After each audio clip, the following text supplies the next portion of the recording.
Hey everybody, welcome to the channel. In this video I'm going to be going through my April TBR. The first one on my pile is I Hope We Choose Love, a trans girl's notes from the end of the world by Cheng Thom.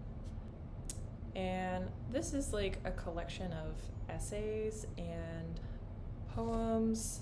I'm interested to read this because I think that what happens on Instagram with social justice discourse maybe can feel a little bit like a dead end, and especially with this book, I think it's gonna get into specifically trans issues and how to be really honest and like dedicated and real. Just to read a little bit of the back. What can we hope for at the end of the world? What can we trust in when community has broken our hearts? What would it mean to pursue justice without violence? How can we love in the absence of faith?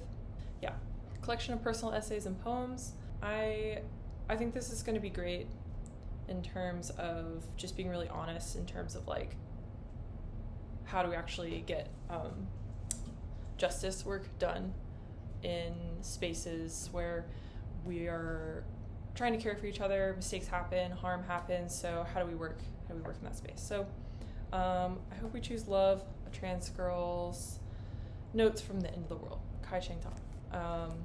That's gonna be the first book on the TBR list for April. The second book I'm gonna read this month is called Transtrender by Manuel Arturo Abreu. Yeah, Manuel Arturo Abreu is a non-binary trans Dominican artist, a non-disciplinary artist.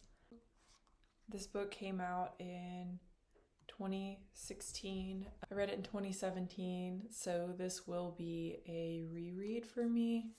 The title of this book is referencing a term used to perhaps like police or gatekeep trans identities, especially trans people who, for one reason or another, can't access medical gender affirming care or don't want to, who are not able to because of pre-existing medical conditions.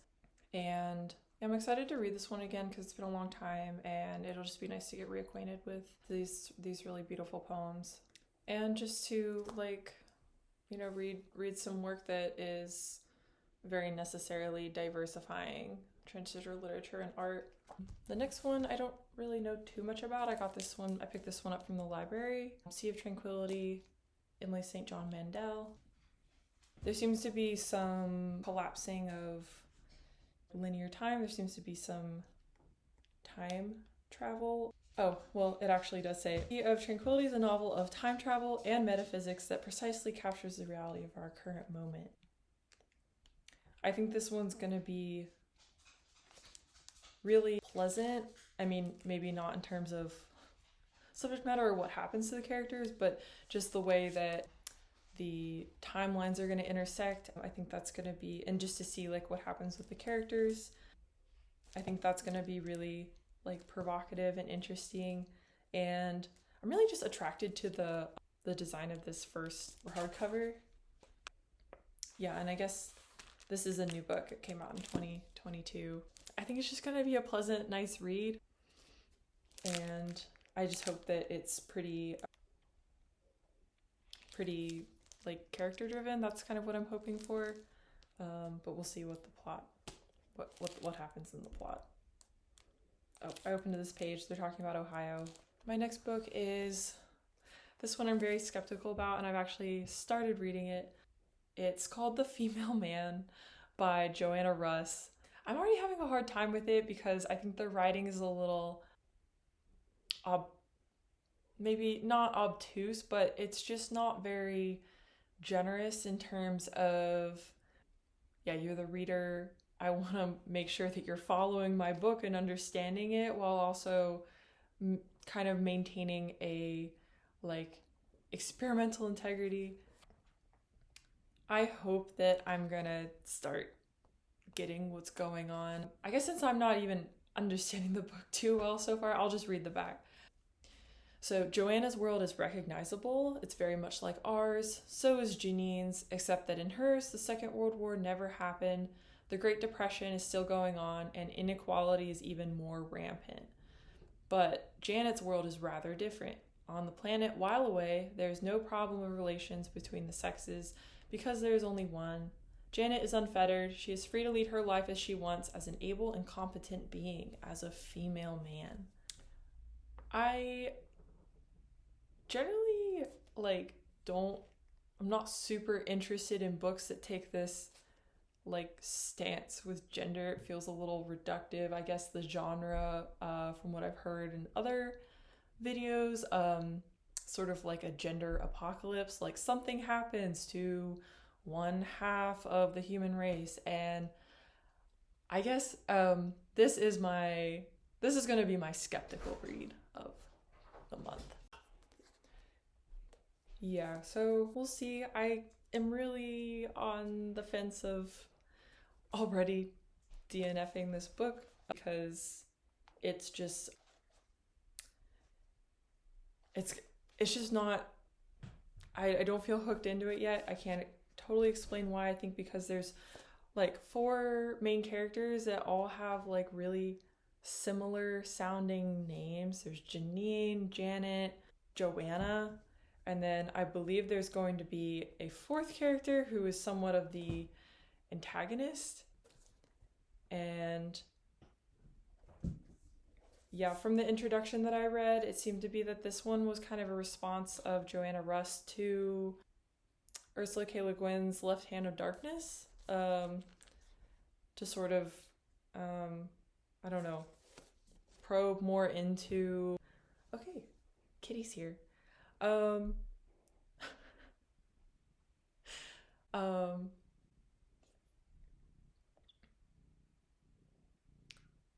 I guess Millie is here to tell me that maybe I shouldn't give up, that, if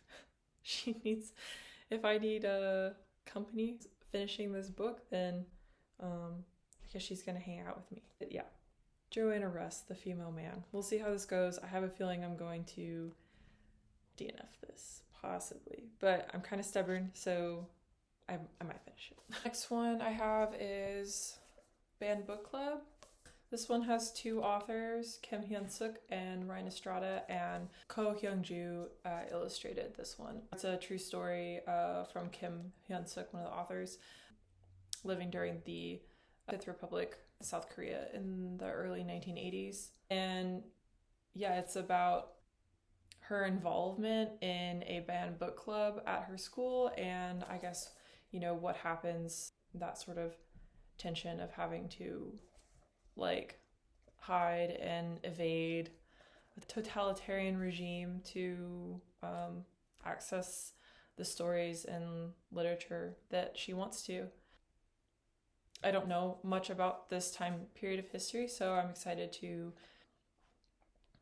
gain a little bit more knowledge about it, and especially through, I think, a graphic novel, especially with the current trend of books getting banned in certain states here in this country. It will hit close to home, and yeah, probably just remind me too of this public school system that I went through as a kid. Not that my situation was the same as what is happening in this book, but I remember being in high school and looking up which books were banned in my state and going to the library to find them and read them. So I think this will be a really informative and emotional and relevant work. And then I've got another sci-fi book. I've had this one for maybe about 2 months now. This is Dhalgren by Samuel R. Delaney. I haven't read the back in a little bit, but it's about a city in the middle of the United States where there's a lot of rumor about what's going on there. Back of the book says the population has fled, madmen and criminals wander the streets, strange portents appear in the cloud-covered sky. Into this disaster zone comes a young man, poet, lover, and adventurer known only as the Kid. Tackling questions of race, gender, and sexuality, Dhalgren is a literary marvel and groundbreaking work of American magical realism. I don't know too much about this author. I picked this one up at the bookstore because I think that it was always a book that I was picking up and kind of reading the back of and be like, okay, that's interesting. And then, doing that a couple times, like, okay, I probably should read it now. It was written in 1974, maybe anticipating some dated things from the characters. I feel very open to this one and just going in and kind of expecting a little bit of everything to happen. It'll be nice to read a science fiction classic, a little bit of a longer one. I've been reading books that are about like the 300 page, so this one will push my typical page amount in a book. Looking forward to finally getting into this one. The last one, this is a hefty book. I am not going to say that I'm reading all of this, but I am on opening this whole book. I am on the 5th book of the books of Earthsea, and that one is entitled Tales from Earthsea. I started the first one, The Wizard of Earthsea, in the summer of 2020. Yeah, this series has taken me a little bit of time to get through. I really love this edition. I love the illustrations in it. I love the new foreword. Ursula K. LeGuin is talking about how, it's been a while since I've read the foreword. He's talking about how when The Wizard of Earthsea was first published, a lot of her characters in the illustrations were whitewashed. In this edition, this big one, where the illustrations by Charles Vess really get to her vision of Earthsea as a diverse place with, not just white people, as some publishers from the 70s and the 80s would like readers to believe. I decided to pick up the next book in this series, The Tales from Earthsea. I've been reading a lot of heavy hitter books recently, so these books always lift me up and they feel really sweet and wholesome, and while still maintaining some honesty and grit about, how people are. We're not perfect. We don't always make perfect decisions. And yeah, I think this one will be, maybe I'll just try to read this one last as like a, no matter what happens in all the other books, like The Female Man, I can, come back to something familiar, something that I am really enjoying the trajectory of. That wraps up my April TBR list. I have a good feeling about it though. I'm not going to be too put down if I don't get through them. Millie says that I can do it, and she says she'll read the books that I don't read.